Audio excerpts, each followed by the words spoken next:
సద్గురు సుబ్రహ్మణ్యం గారి జ్ఞాన ప్రసూనాలు గురించి మనం చెప్పుకుంటున్నాం. రేషన్ షాప్ డీలర్ ప్రభుత్వం నుండి వచ్చినటువంటి సరుకుల్ని అందరికీ పంచి తరువాత ఆయన కూడా తీసుకుంటాడు. అలాంటిదే ఈ జ్ఞాన ప్రసూనాలు కూడా. దేవుని నుంచి వచ్చినటువంటి వాక్యాలు అందరూ వింటున్నట్లే నేను కూడా వింటున్నాను అంటారు సద్గురు సుబ్రహ్మణ్యం గారు శ్రీకాళహస్తిలో. ఆయన ఒకసారి దర్శిస్తే చాలు మనకు తెలిసి తెలియక చేస్తున్న పాపాలన్నీ కూడా పటాపంచలవుతాయి అంటంలో ఎటువంటి సందేహం అనేటువంటిది లేనే లేదు. శ్రీమద్ రామాయణం అని అంటారు, శ్రీరాముడి యొక్క చరిత్ర. అలాగే శ్రీమద్ రమణాయణం, రమణ మహర్షి యొక్క చరిత్ర. రాముడి యొక్క చరిత్రకి అరుణాచల శివుడైనటువంటి రమణ మహర్షి యొక్క చరిత్రకి చాలా దగ్గర సంబంధం అనేటువంటిది ఉంది. శ్రీరామచంద్రుడు పునర్వసు నక్షత్రంలో జన్మించాడు. అదే జన్మ నక్షత్రం అరుణాచల మహర్షి రమణ మహర్షికి కూడా అదే జన్మ నక్షత్రం. ముముక్షువులు, సద్గురువులు, ఆధ్యాత్మికవేత్తలు అనేటువంటి వాళ్ళు తయారవ్వరు, వాళ్ళు తయారయ్యే జన్మిస్తారు అంతే.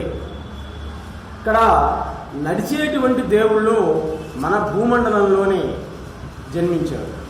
ఇక్కడే మన దేశంలోనే ఎంతోమంది జన్మించారు.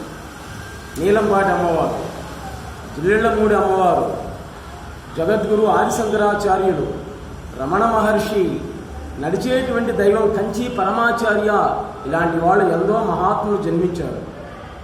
మనందరినీ కూడా తరింపజేశారు. అటువంటి వాళ్ళల్లోనే ఒకరు సద్గురు సుబ్రహ్మణ్యం గారు. ఈ కాలంలో ఉద్యోగం రావడం అనేటువంటిదే కష్టం. అటువంటి గవర్నమెంట్ ఉద్యోగానికే రాజీనామా చేసి దైవశక్తులన్నీ సాధించారు మహాత్ములు సద్గురు సుబ్రహ్మణ్యం గారు. శ్రీకాళహస్తికి వెళ్ళండి, ఆయన దర్శించే చాలు మనకు మనశ్శాంతి అనేటువంటిది ఉంటుంది. అరుణాచలంలో ఉన్నటువంటి సాక్షాత్ శివస్వరూపమే రమణ మహర్షి. ఈయనకి శ్రీరాముడికి చాలా దగ్గర సంబంధం అనేటువంటిది ఉంది. ఆర్షధర్మానికే నిలువెత్తి అద్దం లాంటివాడు రమణ మహర్షి.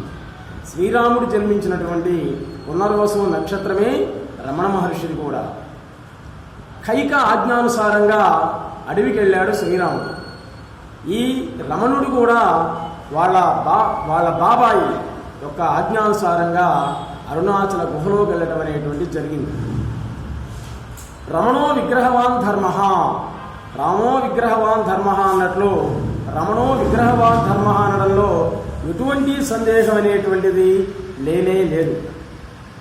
శ్రీరామ రక్ష సర్వ జగద్రక్ష. అదేవిధంగా రమణ మహర్షి చరిత్ర కూడా అందరికీ ఆదర్శప్రాయమైంది. శ్రీరామచంద్రుడు అన్నీ తెలుసు, ఆయనకు అన్ని విద్యలు వచ్చు. అయినా కానీ విశ్వామిత్ర మహర్షి, వశిష్ఠ మహర్షి దగ్గర విద్య నేర్చుకున్నాడు. ఎందుకని? వాళ్ళని తరింపజేయటానికి. అదేవిధంగా మన ఈ అరుణాచల మహర్షి అనేటువంటి రమణ మహర్షి కూడా ఎంతోమంది దగ్గర ఆయన తెలుసు, అన్ని విద్యలు తెలుసు. ఎంతోమంది దగ్గర నేర్చుకొని ఆత్మ సామ్రాజ్య చక్రవర్తి అయ్యాడు రమణ మహర్షి గారు. ఇద్దరు కూడా కరుణామయులే. శ్రీరామచంద్రుడు, రమణ మహర్షి ఇద్దరు కూడా కరుణామయులే అనడంలో ఎటువంటి సందేహం అనేటువంటిది లేనే లేదు. రమణ మహర్షి పెద్దల యొక్క ఆజ్ఞానుసారంగా ఆధ్యాత్మిక విద్యకే అంకితమైపోయారు. బాహ్య విద్యకు అంకితం కాలేదు ఆయన.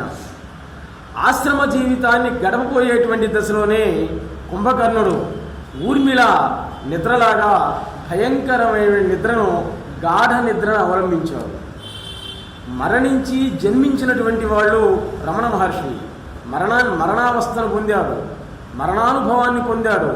మళ్ళీ తరువాత జీవించి ఎంతోమంది శిష్యులకు బోధించాడు. ఒకనొకప్పుడు చిన్న అరుణాచలంలో చిన్న పూరిల్లు ఈరోజు మహా ఆలయంగా తయారైంది, రమణాలయం. రామ అన్నా కానీ రమణ అన్నా కానీ ఒకటే అర్థం, ఆనందింపజేయటం. అందరి బాధలు కష్టాలు వాళ్ళు అనుభవిస్తూ అందరినీ ఆనందింపజేసేటువంటి వాళ్ళే రామ రమణ అనేటువంటి పదాలకి అర్థాలు. అసలు ఈయన పూర్వనామధేయం వెంకటరామ శాస్త్రి, తమిళనాడు. తల్లి తండ్రి చనిపోయారు పాపం, వాళ్ళ బాబాయ్ దగ్గర పెరిగారు. అందరూ కూడా లౌకిక విద్యలు చదువుకుంటుంటే, ఇంగ్లీష్ విద్యలు చదువుకుంటుంటే ఈయన అలౌకికమైన ఆధ్యాత్మిక విద్యను నేర్చారు. వాళ్ళ బాబాయ్ చెప్పాడు, ఎన్నో రకాలుగా దూషించేటువంటి వాడు, ఎందుకురా ఇది అనేటువంటి వాడు. ఏ విధంగా కైకాజ్ఞానుసారంగా ఆయన అడవికి వెళ్ళాడో శ్రీరాముడు, ఈయన కూడా వాళ్ళ బాబాయ్ యొక్క చెప్పినందువల్ల ఆయన ఆ మాటల వల్ల ఈయన చివరికి ఆధ్యాత్మిక వేత్త అయ్యాడు. ఎన్నో అవాంతరాలను ఎదుర్కొన్నాడు ఈయన. రమణ మహర్షి చివరికి రామస్వామి అయ్యార్ అనేటువంటి బంధువు అరుణాచల గుహకి దారి చూపించాడు. విశ్వామిత్ర మహర్షి ఎలా అయోధ్య నగరానికి శ్రీరాముడికి దారి చూపించాడో అదేవిధంగా రమణ మహర్షికి అరుణాచలానికి దారి చూపించినటువంటి వాళ్ళు రామస్వామి అయ్యార్ అనేటువంటి అతని. శ్రీరాముడికి శివధనుర్భంగం అనేటువంటి పరీక్ష జరిగింది. అలాగే ఈ రమణ మహర్షి కూడా మరణానుభవం పరీక్ష ఎదుర్కొన్నాడు. ఆయన మరణించి జీవించాడు రమణ మహర్షి. శ్రీరాముడికి శివధనుర్భంగం లాగే ఈయనకు కూడా మరణానుభవ పరీక్ష అనేటువంటిదే జరిగింది. రామాయణంలోని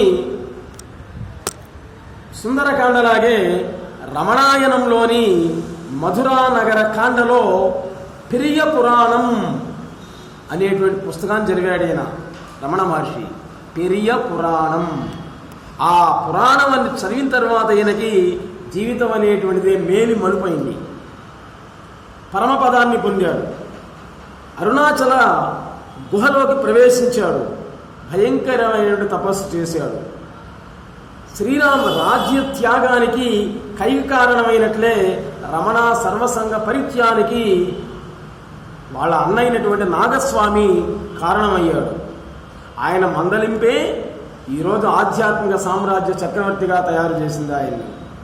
అరుణాచలానికి రైల్ టికెట్ ఈయనకి ఎవరు కొనిచ్చారు అంటే ముత్తయ్య భాగవతార్ అని అతనిచ్చాడు. ముత్తయ్య భాగవతార్ అనే అతని అరుణాచలానికి రైలు టికెట్ కొనిచ్చాడు ఈయనకు. ఆయన గుహుడితో సమానం. శ్రీరాముడికి గుహుడు ఎలా అయితే సహాయం చేశాడో రమణ మహర్షి ఈయన కూడా అదేవిధంగా సహాయం చేశాడు. శ్రీరాముడు శబరి ఆశ్రమానికి వెళ్ళాడు కదా, శబరిమాత ఆహారాన్ని ఇచ్చింది.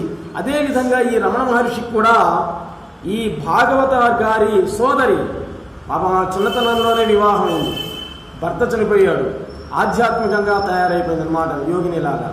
ఆమె ఆహారాన్ని ఇచ్చింది రమణ మహర్షికి. భోజనం పెట్టి షడ్రసోపేతమైనటువంటి భోజనాన్ని పెట్టి ఆమె ఇంకా కొంత ఆహారాన్ని మూటగట్టి ఇచ్చినటువంటిది. ఆమె శబరితో సమానం. అంటే ఇక్కడ రామాయణానికి రమణాలయానికి చాలా దగ్గర సంబంధం అనేటువంటిది ఉండనే ఉంది. కౌపీనధారి అంటే గోచి ధరించాడు. ఆయన తపస్సు చేసేటప్పుడు జంజం, బ్రాహ్మణుడు కదా, జంజం అడ్డం వచ్చింది, వెంటనే తీసేశాడు. మొలతాడు అడ్డం వచ్చి అది తీసేశాడు. సర్వసంగ పరిత్యాగ అయిపోయాడు. కాబట్టి కౌపీనధారి అయినటువంటి అరుణాచల పాతాళ గుహలో భయంకరమైనటువంటి తపస్సు చేశాడు. ఆ తపస్సు చేసేటప్పుడు పాములు, మండ్రగబ్బలు, తర్వాత పులులు, సింహాలు, జింకలు, పిల్లులు, ఎలకలు ఇవన్నీ కూడా ఆయనకు రక్షణగా ఉన్నాయి. ఏ విధంగా అయితే శ్రీరాముడికి వానర మూక ఆయనకు సహాయం చేసిందో అదేవిధంగా ఈ జంతువులన్నీ, విరోధి జంతువులన్నీ కూడా ఆ గుహలో స్నేహభావంతో మెలిగాయి. వాటి మధ్య ఉండేటువంటి తగాదాలు తీర్చడం, వాటికి జ్ఞానాన్ని బోధించడం ఒక రమణ మహర్షి మాత్రమే చేశాడనమాట ఆయన. అందుకే అది శ్రీమద్ రామాయణం, ఇది రమణ రామాయణం అయింది. చివరికి కిష్కింధాకాండలో రాముడికి కోతులు సహాయం చేసినట్టుగా రమణ మహర్షికి కూడా విరోధ జంతువులు కూడా సహాయాన్ని చేశాయి. ఎన్నో కష్టాలు భరించాడు రాముడు. ఈయన కూడా ఎన్నో కష్టాలు భరించారు. సర్వం రమణార్పణమస్తు.